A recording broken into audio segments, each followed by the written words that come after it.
وہ کسی نہ کسی رنگ میں ہو، جسٹیفائی کر دیا جائے۔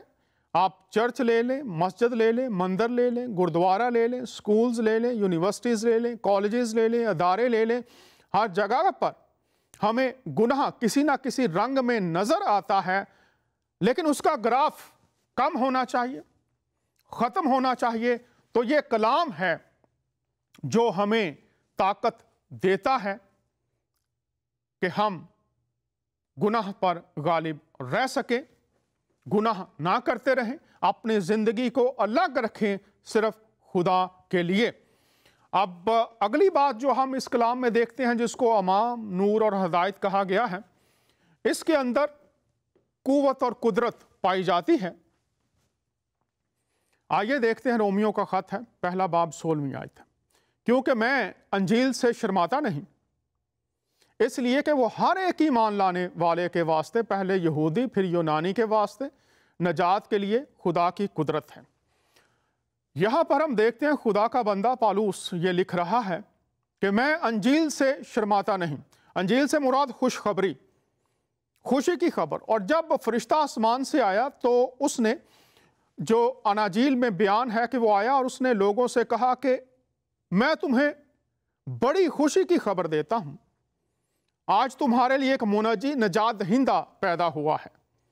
تو انجیل مسیح کی خوشخبری، اس لیے مسیح کی خوشخبری جو فرشتے نے دی تھی، اس لیے وہ ہر ایک ایمان لانے والے کے واسطے، پہلے یہودی پھر یونانی کے واسطے نجات کے لیے خدا کی قدرت ہے۔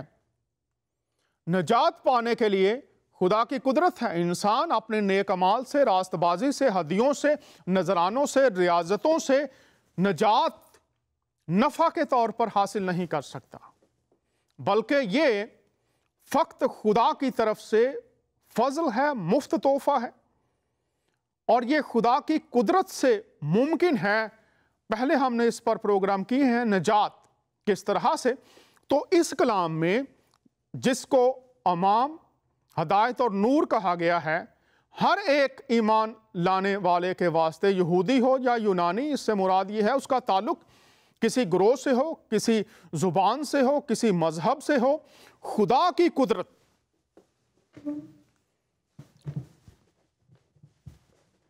جو انسان سے نہیں ہو سکتا، وہ خدا سے ہو سکتا ہے۔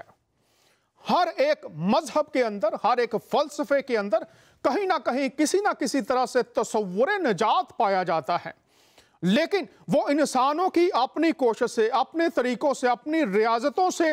لیکن کیا نجات کی ضمانت، نجات کی یقین دہانی، نجات کی تسلی کہ میں اس زمین پر اس بات کو جان چکا ہوں کہ جب میں اس زمین کو چھوڑوں گا، میں خدا کی حضوری میں، اس کی بادشاہت میں ہمیشہ سے ہمیشہ تک رہوں گا، اس بات کا یقین اور تسلی اور شادمانی جو انسان کو ایک اس شادمانی سے بھر دیتی ہے کہ میں فنا سے نکل کر، تاریکی کی بادشاہت سے نکل کر، گناہوں کے بوجھ سے نکل کر معافی پا چکا، خدا کی ہمیشہ کی ابدی زندگی کا، بادشاہت کا حصہ بن چکا ہوں۔ اگر یہ تسلی، یہ اطمینان، یہ یقین انسان کے اندر نہیں، فقط ایک امید، جھوٹی امید بھی ہو سکتی ہے، سچی امید بھی ہو سکتی ہے، لیکن یہ خدا کی قدرت ہر ایک ایمان لانے کے لیے اس کو نجات تک لے آتی ہے، جو انسان اپنے اعمال سے، ریاضتوں سے نہیں کر سکتا۔ جب خدا کی اس قدرت کو، خدا کے اس طریقہ کو جو اس کلام کے وسیلہ سے نجات کے لیے دیا گیا ہے، حضور المسیح نے اس تعلق سے فرمایا تھا، یہ نجات کا تجربہ ایسے ہے جیسے ہوا چلتی ہے، تو اسے دیکھتا نہیں کہاں سے آتی ہے، کہاں جاتی ہے، لیکن محسوس کرتا ہے۔ اسی طرح سے خدا کی قدرت جب انسان کو نجات کا تجربہ دے دیتی ہے، تو پھر وہ جان جاتا ہے کہ میں کہاں بھٹکتا رہا، اور یہ تحفہ مجھے خداوند کے کرم سے مل گیا ہے، ہر ایک کے لیے نجات۔ ایک دفعہ میں ایک گردوارے میں تھا، میں سب سے پیار اور محبت کرتا ہوں، اور اکثر مختلف جو مذاہب کے لوگ ہیں ان کے ساتھ دوستی بھی ہیں اور محبت کے رشتے بھی ہیں، بات چیت بھی ہوتی رہتی ہے۔ تو جب میں وہاں پر بیٹھا ہوا تھا اکثر ان کے علماء سے بھی بات ہوتی، اسی طرح جو میرے مسلمان بہن بھائی ہیں اور ہندو ہیں ان کے ساتھ بھی بہت اچھے روابط ہیں، گفتگو بھی ہوتی رہتی ہے۔ تو اس نے کہا جی پنجابی میں بابیو بس چھٹکارا ہو جانا چاہیے کہ اے بزرگ نجات مل جانی چاہیے۔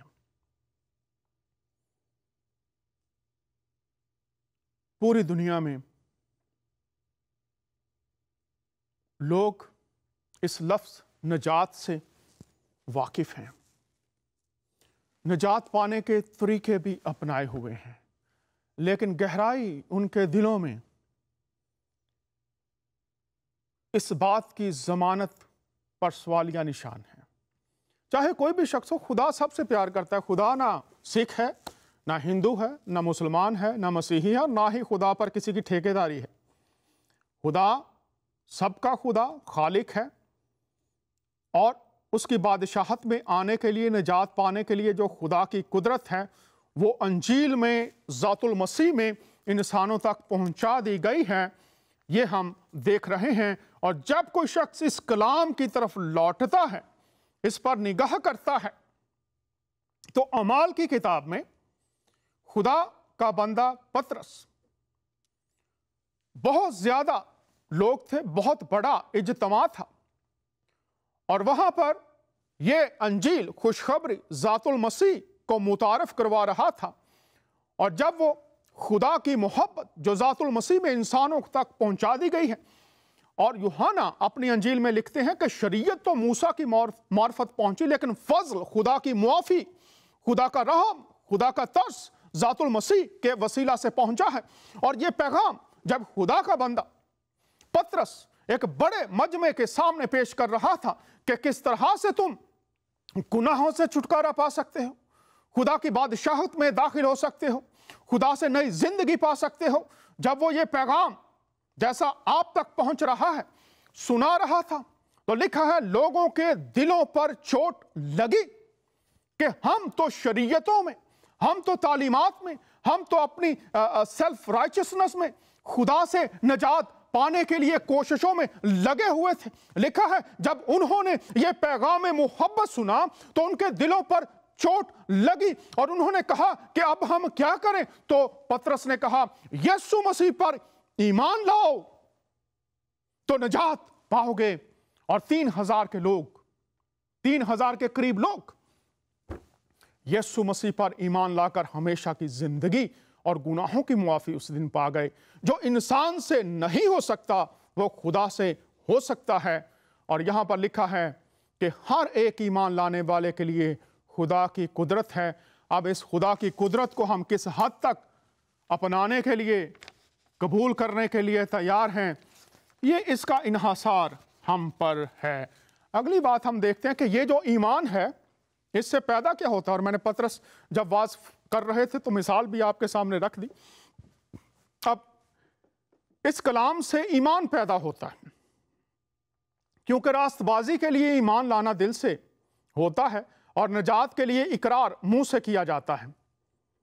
چنانچہ کتاب مقدس یہ کہتی ہے، غور کیجئے، راست بازی کے لیے، راست بازی میں تربیت کی بات کر رہے تھے ہم، تو آغاز جو کیا ہے راست بازی، پھر راست بازی میں تربیت کہاں سے؟ خدا کے کلام سے۔ اب کلام کیا کہہ رہا ہے کہ یہ جو راست بازی ہے، یہ جو خدا کے حضور میں بے الزام کھڑے ہونا ہے، خدا کے حضور میں صادق قرار دیے جانا ہے، خدا کے حضور میں راست باز قرار دیے جانا ہے، یہ راست بازی جو ہے یہ کلام سے آتی ہے، اور یہ کلام جو ہے یہ ایمان پیدا کرتا ہے۔ اور یہ ایمان لانا کیسے ہے؟ آئیے دیکھ لیتے ہیں۔ ایمان لانا دل سے ہوتا ہے، اور نجات کے لیے اقرار منہ سے کیا جاتا ہے۔ چنانچہ کتاب مقدس یہ کہتی ہے کہ جو کوئی اس پر ایمان لائے گا وہ شرمندہ نہ ہوگا۔ پس ایمان سننے سے پیدا ہوتا ہے، اور سننا مسیح کے کلام سے۔ بڑی خوبصورت بات، امام، ہدایت، رحمت، نور، اس میں کیا پایا جاتا ہے؟ اس میں ایمان ہے، اور ایمان وہ جو ہمیشہ کی زندگی تک لے آئے۔ اب ایمان سے مراد عام طور پر یقین، اعتقاد، بھروسہ، مان لینا، قبول کر لینا ہے۔ یقین کر لینا کہ جو بات ہے ویسی ہی ہے، میں مان لیتا ہوں۔ اب طریقہ یہاں پر بتایا گیا ہے، یہ جو راست بازی ہے یہ ایمان سے ہے، اور ایمان لانا دل سے ہے۔ دل جو آپ کی شخصیت کا مرکز ہے، اس سے مان لینا اور اقرار منہ سے کرنا، بولنا اپنی زبان سے۔ اور پھر لکھا ہے اس ایمان میں کتاب مقدس یہ کہتی ہے کہ جو کوئی ایمان لائے گا وہ شرمندہ نہ ہوگا۔ یہاں پر یہ مراد ہے کہ روز قیامت اس کو کسی طرح سے شرمندگی نہیں ہوگی۔ وہ اس شرمندگی سے جو گناہ کی وجہ سے خدا سے دوری سے اٹھانی پڑ سکتی ہے، یہاں پر لکھا ہے یہ ایمان اس کو شرمندہ نہیں ہونے دے گا، زمین پر بھی اور پھر زمین کی زندگی چھوڑنے کے بعد بھی۔ اب یہ پیدا کیسے ہوتا ہے؟ ایمان سننے سے پیدا ہوتا ہے، اور سننا مسیح کے کلام سے۔